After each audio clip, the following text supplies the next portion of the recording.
Aphorism 205. The homeopathic physician never treats one of these primary symptoms of chronic miasm, nor yet one of their secondary affections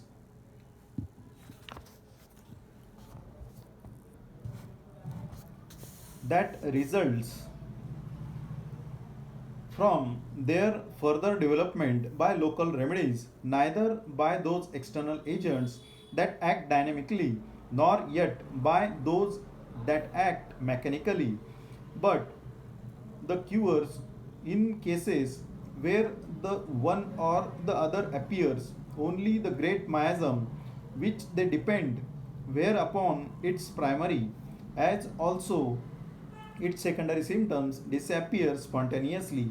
But as this was not the mode pursued by the old school practitioners who preceded him in the treatment of the case, the homeopathic physician generally, alas, finds that the primary symptoms have already been destroyed by them by means of external remedies, and that he has now to do more with the secondary ones, that is the affections resulting from the breaking forth and development of these inherent miasms, but especially with the chronic diseases evolved from internal sora in internal sora, the internal treatment of which, as far as a single physician can elucidate it by many years of reflection,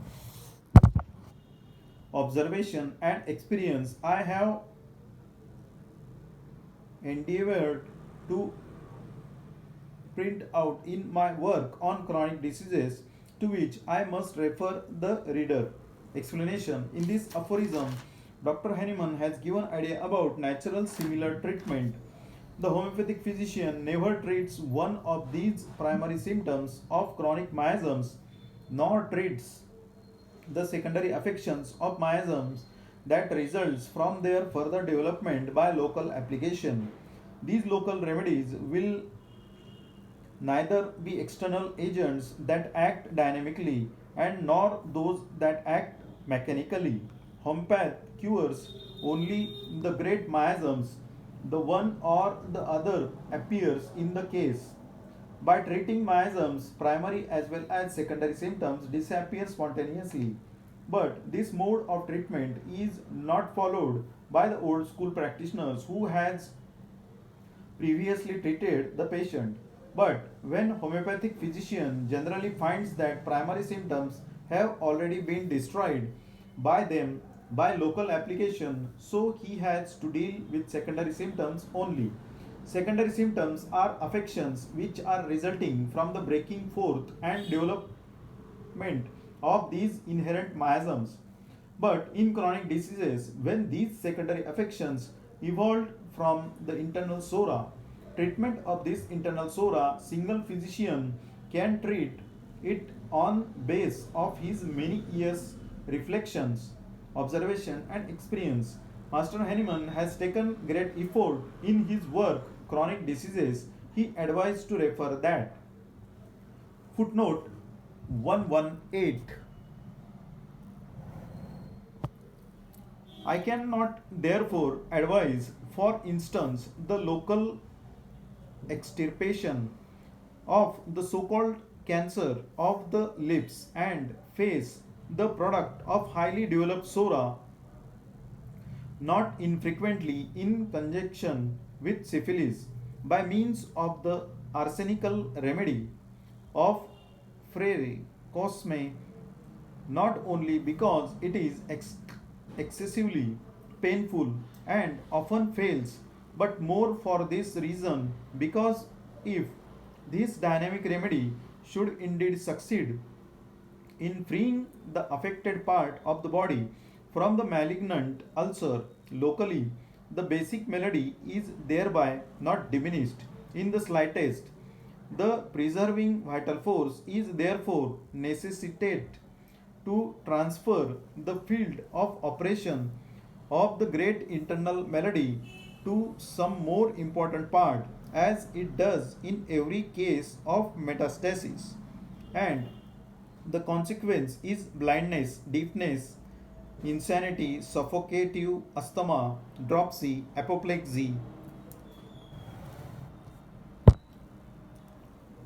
etc. But this ambiguous local liberation of the part from the malignant ulcer by the topical arsenical remedy only succeeds after all, in those cases where the ulcer has not yet attained any great size and when the vital force is still very energetic, but it is just in such a state of things that the complete internal cure of the whole original disease is also still practicable. The result is the same without previous cure of the inner miasm. When cancer of the face or breast is removed by the knife alone, and when encysted tumors are enucleated, something worse ensues, or at any rate, death is hastened. This has been the case times without number, but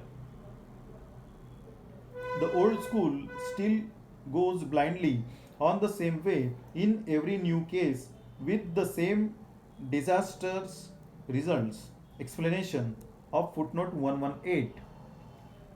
Pastor Henneman says that I can't advise local extinction or removal of affected part with cancer.